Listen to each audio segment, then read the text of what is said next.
Welcome to The Growth Project, a podcast brought to you by Synergy Performance.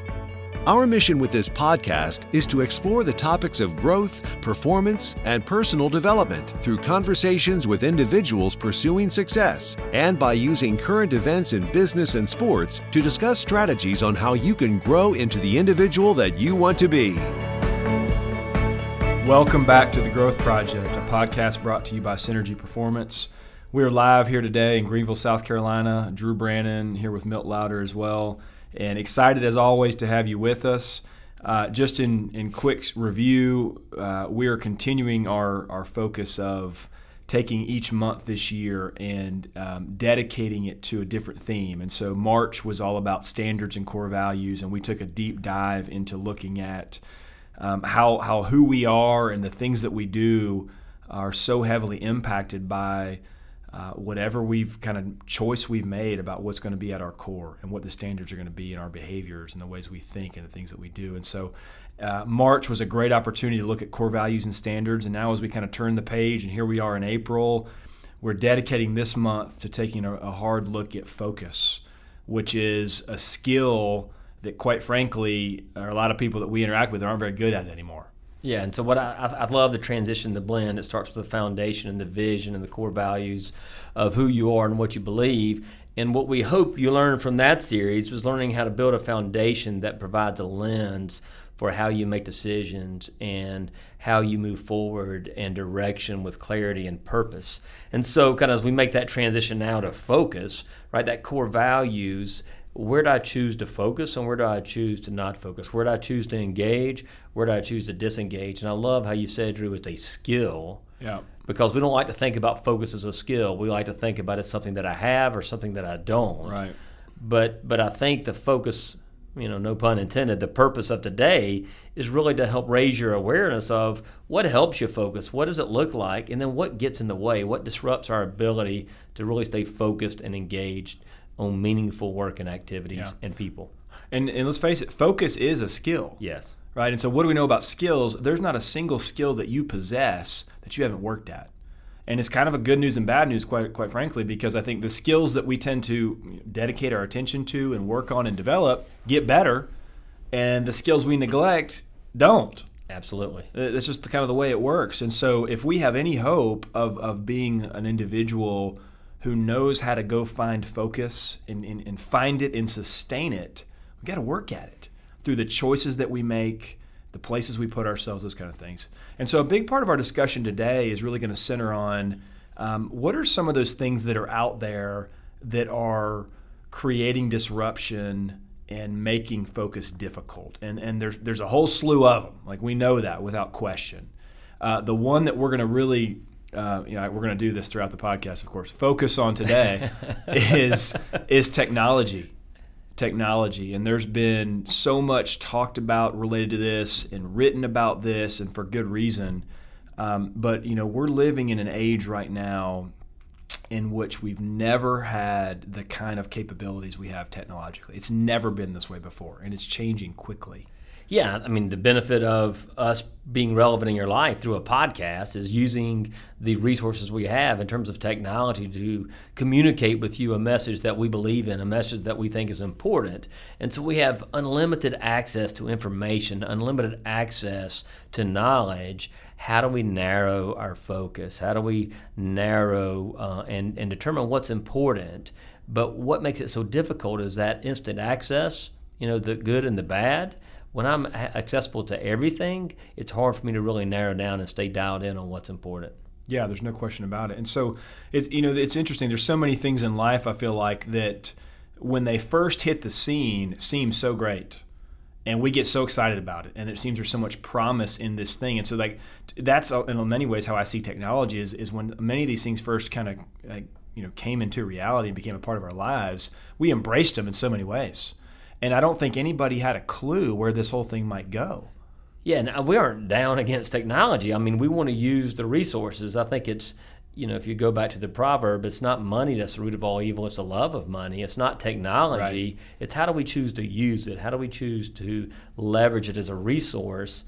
and how do we make sure it's not controlling us? Yeah, right. Because I think really what's happened, and I agree with all that completely, it's not going away. It's not going anywhere. And so it's really about how do we adapt. Yeah. But the things that are available to us via technology have outpaced our understanding of how to handle it the right way, how to manage it, what the concerns are.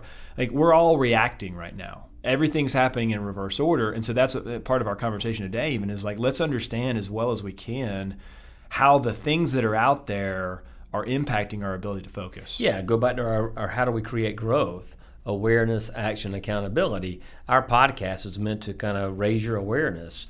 And around this theme of focus, when are you dialed in? When are you engaged? What helps you stay focused on what's important? What makes you feel connected to other people? And what gets in the way? And so as you think about our talk today, think about in your own world, like how is technology benefiting my ability, enhancing my ability to accomplish what I want to accomplish, to stay focused on what's really important? How's it get in the way? And so we hope we raise your awareness. We're going to give you a few examples, and then we're going to challenge you. What's one or two things you can do differently and hold yourself accountable to that moving forward? That's how we want you to use these podcasts and the information that we provide.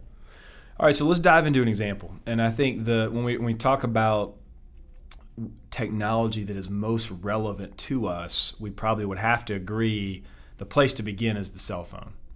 That everyone's got one. It's usually very near to wherever you are. Interesting article this week that we wanted to take a second and maybe touch on. Some of y'all might have seen this or heard about this. New coach of the Arizona Cardinals, Kliff Kingsbury, was quoted in ESPN talking to reporters about one of the things he's implementing with the Cardinals is cell phone breaks.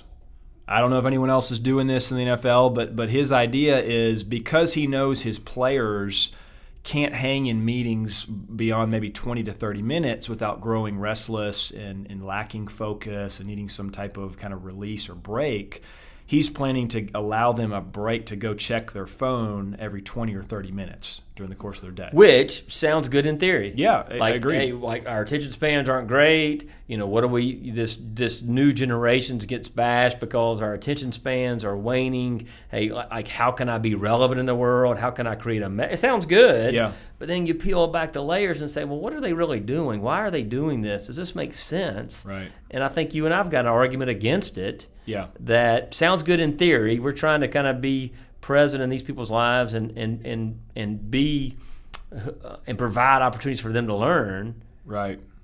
But is this going to help or hurt? Right. And here's where I am in agreement with them. I love we talk about this a lot, the drive associated with the vision of like, let's do everything we can to be the best we can be. Yes. And let's look in places people maybe aren't looking quite as much. And so if we understand and believe, we want to help our guys maximize every opportunity, every minute they have in meetings. And there's a lot of meetings when you're talking about football. Like, let's be creative. I love the creativity. Now, I think where you and I maybe would push back a little bit with a different opinion is I'm not sure this is the best idea of how to accomplish it. Yes. Right? Because let's break this down. I'm sitting in a meeting, and we're 20 minutes in. And I'm just as he says, I mean, his quote here is, their legs begin to twitch and they're growing restless. And he can kind of see this occurring with people in the room. So if that's me, and then boom, here comes our break time, and out of the room I walk and I go to my locker and I pull up my phone and I jump on that thing, what am I probably doing at that point? What am I looking at? What do you think? Oh, I'm probably checking my social media. I'm checking my texts. I'm checking my cell phone. Right. I'm trying to figure out what's going on in the sports world. I'm doing anything. I'm doing mindless, mind-numbing activities that is not really allowing me to disengage so I can come back more energized and more focused. My mind is now going down different paths, different trails of what's maybe going on in my world at that time. Yeah, absolutely. And I mean, I think, and we all know the power of like one text message. Yes. What one message can do to completely disrupt our emotional state, our mental state, like you just never know. And of course you can get text messages as well that do none of that. Yeah. But the simple opportunity to go access my phone opens me up and makes me vulnerable to many, many, many distractions. Yeah, not even that. Bigger picture, we talk about preparing with a purpose. Yeah. Right? That either you play like you practice or practice like you play. To me, what are we teaching our athletes in this moment? We're going to focus for 20 minutes. a game, and then come off the sidelines. We're going to take a cell phone break, right? We're preparing our mind to not stay fully focused. Now, what we try to teach is how do we engage fully in this next play, right? But how do we disengage with a purpose? And it's not this mindless activity of going down a different path. It's being purposeful and intentional about how do we disengage in a way that I come back renewed, focused, and engage in the process. Yeah. Now let's think about this too. So let's get outside of football for a second. And it's easy to be critical about something like this. Say, oh gosh, you guys are going to check your phone every 20 or 30 minutes. People who are in the working world, who are in their office all day, or maybe even kids in school these days, they're checking that thing a lot more frequently than every 20 or 30 minutes. Oh yes. So in some ways, the focus that the Cardinals are able to get while in meetings is going to be greater. But I think that's a really good question for people that are listening right now. How often are you looking at your phone? Yeah. Think about the kind of distraction that's creating for you. And how difficult it is to maintain a high level of performance when my mind is pulled and my emotions are pulled in so many different areas. Right, absolutely. And competing thoughts, or maybe all great stuff. Hey, my family has something I need to do, maybe a friend, maybe there's a business opportunity, maybe there's a client, maybe my boss is asking me to do something. I've got all these competing thoughts that's taking me away from what I'm really trying to accomplish. Right. And what's interesting, I can think about some of the work I've done with clients here, and I've challenged them in ways like this. I've said, look, here I want you to try this. When you get in a place where you really need to get some sustained focus in work, maybe you've got to crank out a business plan or whatever it might be, take your phone, go put it in another room. Come back to your office, sit at your computer, and try to get going, right? And almost every time, within a few minutes, what's happening? Yeah, they're wondering about what's going on with their phone. Yeah. They're wondering, and the other thing they've realized is they've trained themselves, or maybe they've been trained, that might be the better way to say it, they've been trained to break so frequently. Yeah. And let's go back to what we said at the beginning, focus is a skill. To be able to sit down at a computer and sustain focus for, let's just say, 60 minutes or 50 minutes, whatever it might be, without engaging in the disruptions that are flying your way is a skill that not many people have anymore. Yeah, and we aren't even aware of it. Yeah, right? Exactly. So we want to challenge you right now, just your own awareness, right? Pay attention to those factors, those variables of when you do feel dialed in, of when you feel a sense of accomplishment, when you feel a sense of being connected to your work, what's present and what's not present. Yep. And even more so with people. Like, when do you feel connected with people? When do you feel engaged? Are you giving your focus undivided attention, or your children trying to get your attention while you're on the phone? Or a customer or client's trying to make a call and you've got your cell phone? We've heard stories here of students and young graduates going on interviews, and the phone's on the desk. Mm-hmm. And in the middle of the interview, they're like, and they're just looking at their phone. Yeah, right. And it's become such a habit. We're doing it without even an awareness. It just is part of who we are. Our phone's in our back pocket. It buzzes. We're thinking, and we're just being distracted continuously. I think in the corporate world, the place I see an application for this without question is conference calls. I mean, it's a conference called world we're living in many respects. And so we know, all right, if at any given time I'm on a conference call, and what's probably sitting right there? My cell phone. And the people on the line have no idea what we're all called in from different places in the world. They don't know what you're doing. Yeah.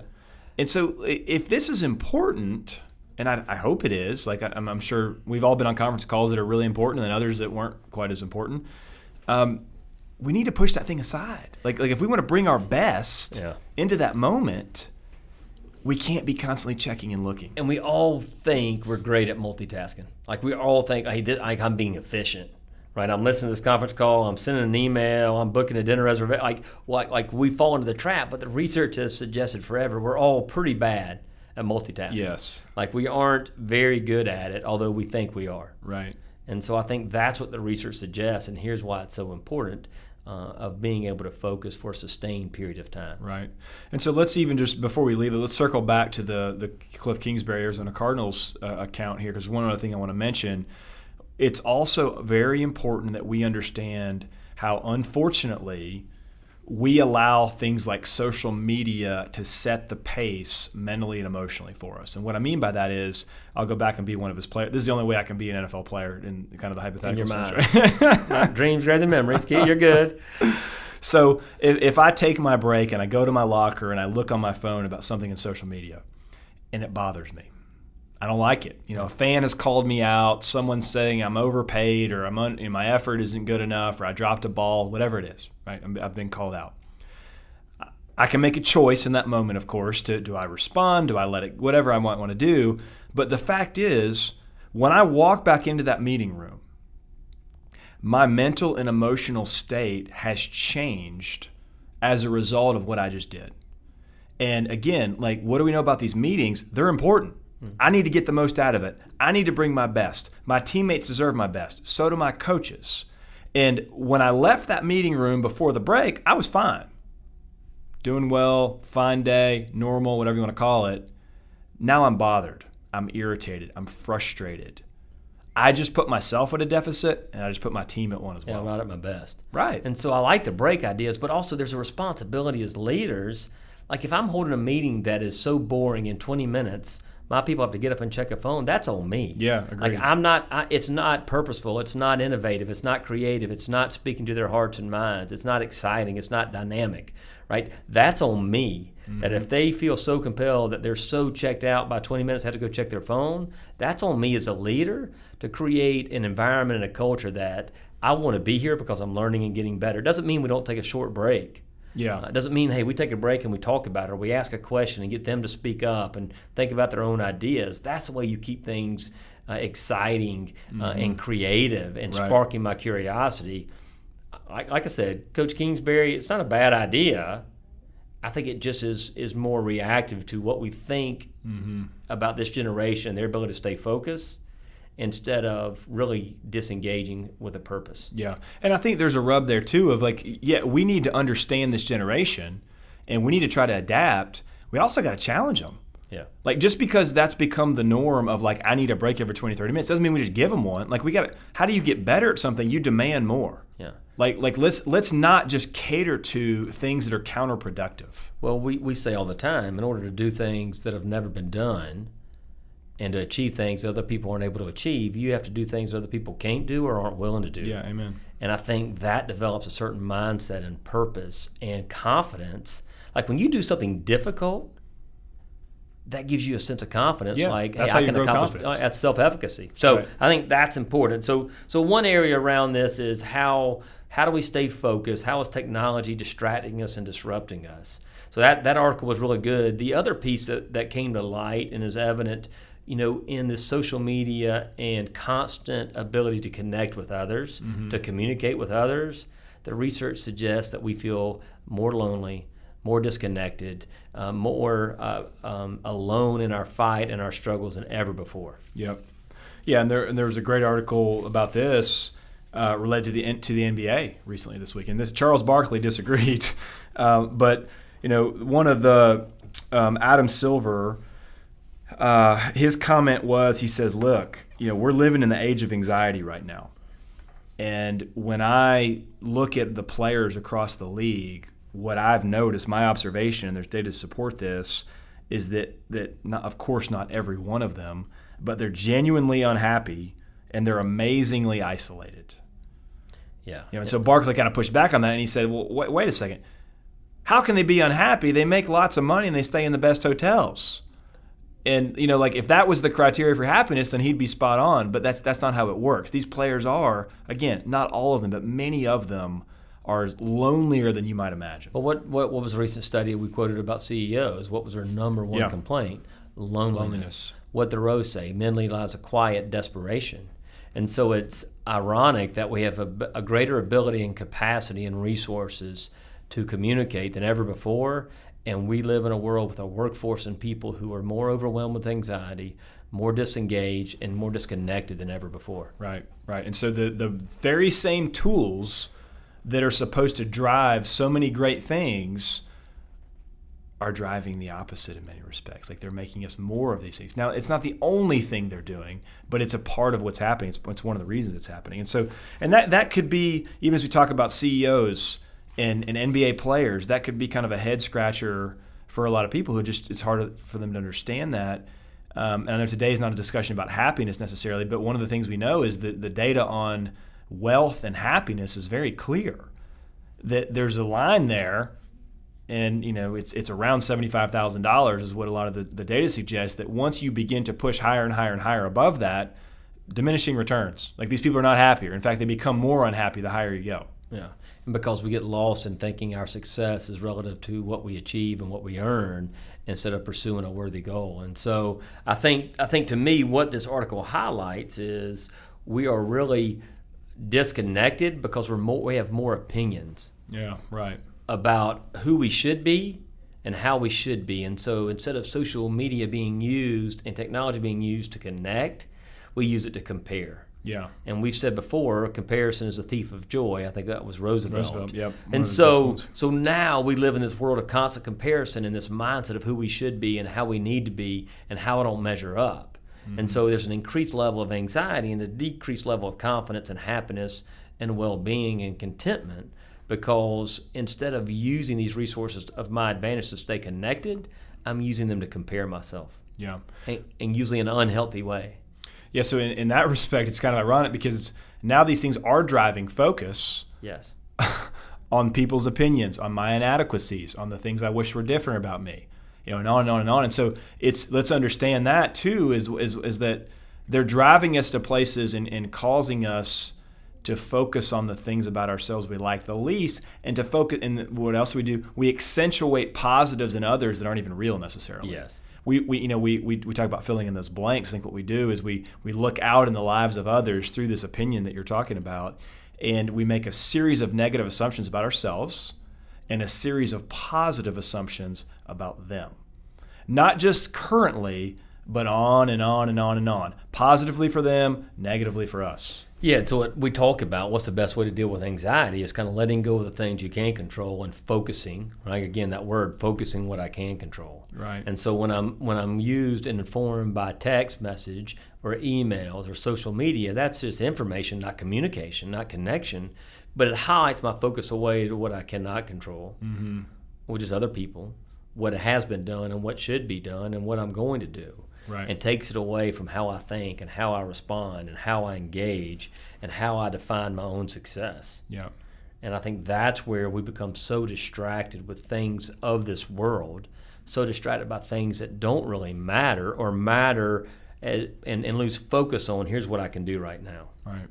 So let's contrast. We're talking a lot about how we see these examples of where technology has created some real challenges.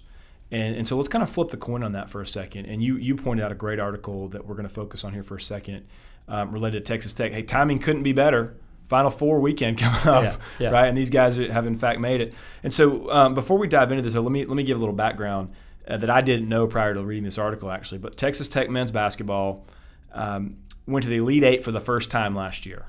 Never been done before by the program. So following last season, though, they lost 5 out of their 6 top scorers, which some of you might be familiar with more familiar than others with basketball, but let's just say this, that's a really big deal. Like if 5 out of your top 6 guys scoring wise are no longer on the team, you've got some work to do. And so given that reality, Yahoo Sports when kind of they always go through at the beginning of the season and kind of make an evaluation of sorts on, hey, here's what we expect, here's how these guys are going to be. The words they chose related to will Texas Tech make it to the Final Four, they said it's improbable and unfathomable, according to Yahoo Sports. And hey, they had good reason to say that. Yeah. Like they've never been anywhere but to the Elite Eight, right? And they just lost 5 out of their 6 top guys. And so what I love about this is power of belief is obvious there, but then I really like what the coach Chris Beard did. Obviously he kind of took a step back and said, "What do we do? Like what's our next step?" Yeah. So I love what have we said? What they think doesn't matter. Yeah. Like what they think about us, we got to pay attention to it because there may be a little bit of truth in that, but we don't allow other people to set a limit on what we can do. Uh-huh. So their expectations, if we buy into that, we're going to fall short of what we really want to accomplish. Right. And so you got to face the brutal truth. Yeah, we lost 5 of our top 6 scorers. We're going to find somebody who can score. But this article highlights it wasn't about going to get talent. Yeah. It was about building a team. Right. And how are we going to stay connected? How are we going to focus on each other? How are we going to kind of stay together and believe in ourselves and each other to give us a chance to accomplish what we want to accomplish. Yep. And so I love in this article, so what do they decide to do? All right, before the season starts, like right before practice, they got in a bus, they drove 2 hours south. I'm sure that was a pretty flat drive across Texas. And they show up at a ranch. And so take yourself there, right? You got a leadership retreat coming up. You've got a team meeting coming up, a team building event. What's your first thought? Oh, God, I don't want to go do that. Mm-hmm. I know we're having a company here in a few weeks. We're trying to get excited about doing something different with them. But the first thought is, I've got work to do. I've got things I've got to accomplish. I got things going on in my life. Why are we doing this? Right. Yeah, I think that happens all the time. But then imagine when you get there, you get off the bus. Before you get off the bus, your boss or your coach goes, hey, guess what? Give me your cell phone. Mm-hmm. Which is the exact thing. That was the first thing he said was, hand over your cell phone. And, I think about it this way. Let's use your example of it's a team retreat, and we've got a bunch of middle-aged men and women maybe who are, different ages, of course. But what that phone means to them, if we're honest, is it a little bit – they might be pretty tied to it, but it's different from what it means to this 18 to 22-year-old young man when I say to him, hand me your phone. Yes. It's a different type of relationship that he probably has with his phone. And so that's what they all had to do, though. They handed those things over. And so what came out of that was he focused them on the art of listening to each other's stories. Yeah. In a meaningful, purposeful, face-to-face, where I'm reading body language, where I'm reading emotion, where I'm getting behind the wall. I'm getting to know their heart versus just what they're telling me. Mm-hmm. And what that built was a sense of connection. I think about Coach Brownell at Clemson last year, and we played in the Sweet 16. His comment was the most important lesson was the spirit of the team is the most important part of the team. And it's hard to have, what do you and I teach our athletes, whether in the corporate world, right? It's hard to have chemistry without connection. Yeah. It's hard to have trust without time.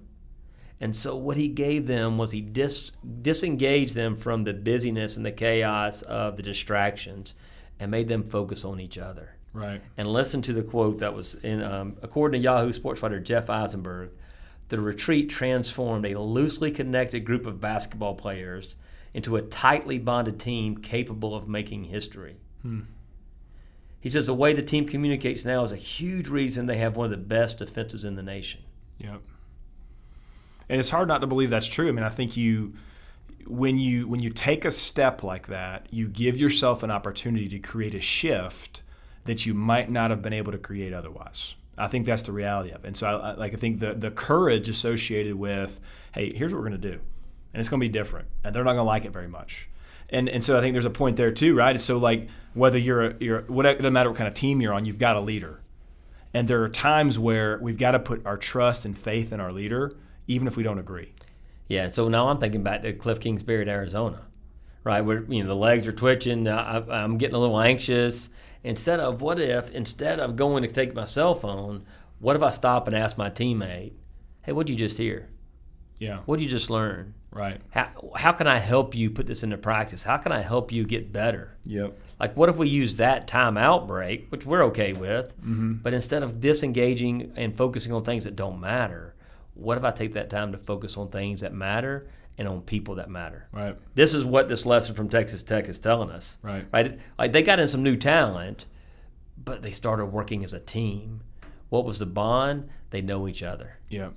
And it's unbelievable when you have that kind of depth of relationship with someone, the difference that makes in so many different ways, right? And so how do you achieve that? You can't achieve that if you don't create the conditions needed to pull it off. That's what because when I read this, a big part of what I think is so just fantastic and well done by him is he created the conditions that were needed. We talk about coaches being the environmental engineers. Yes. Right? And so he engineered the environment in the way that was needed to accomplish what needed to be accomplished. Yeah, go back to awareness, action, accountability, right? What's keeping us from being connected is these cell phones, it's technology, it's the world that we live in. We don't know each other. Yeah. Right? We think we do. What's the action step? Like we talk about having the courage to do something different. We're going to go get to know each other, and we're going to remove some of the common barriers and distractions, and then we're going to hold ourselves accountable to that. Yeah. Some of our best success, I've seen teams at Clemson who have gone on a preseason international tour or trip. And it was as much about playing together, but also experiencing a common event, Right. going to experience a different culture together. And that Clemson did it before we played in the Sweet 16 last year. Our men's soccer team a few years ago went international. They ended up playing the Final Four. So there's something about a connection. And so I love how you say, when are you connected? And what gets in the way? And what are you willing to give up to get what you want? There was a really cool study, I want to note this too, related to this topic. It's pretty simple. They brought strangers into a room, and there was two groups, an experimental group and the other group. And here was the only difference between the two groups. They would put two strangers in a room, and they would give them a series of questions to ask each other in an effort to kind of get to know each other. With one group, they would each bring their cell phone in the room and just sit it on the table next to them. In the other group, same thing, strangers and questions, but no cell phone. And what they found as a result of that study was simply by having the cell phone sitting on the table created enough of a distraction to hinder connection, to hinder them getting to know each other, and to even impact the quality of the answers that were given to the questions. Just with that thing sitting on the table. Not talking to it, not looking at it. But just the fact that they knew it was there. Yeah. And the curiosity that creates of what's going on there? I wonder what I'm missing. Did that buzz or did it not? I'm not sure. It was just enough to disrupt focus. Yeah.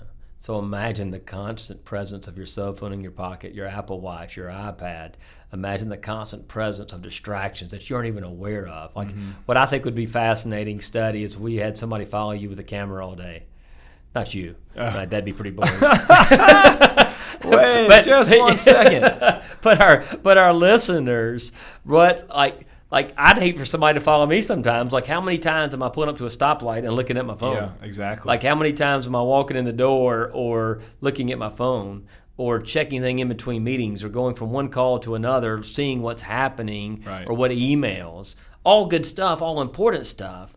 But are we creating habits that help us to be connected and help us perform to be at our best? And are we setting an example for other people to follow us? Because they pay more attention to what you do than what you say.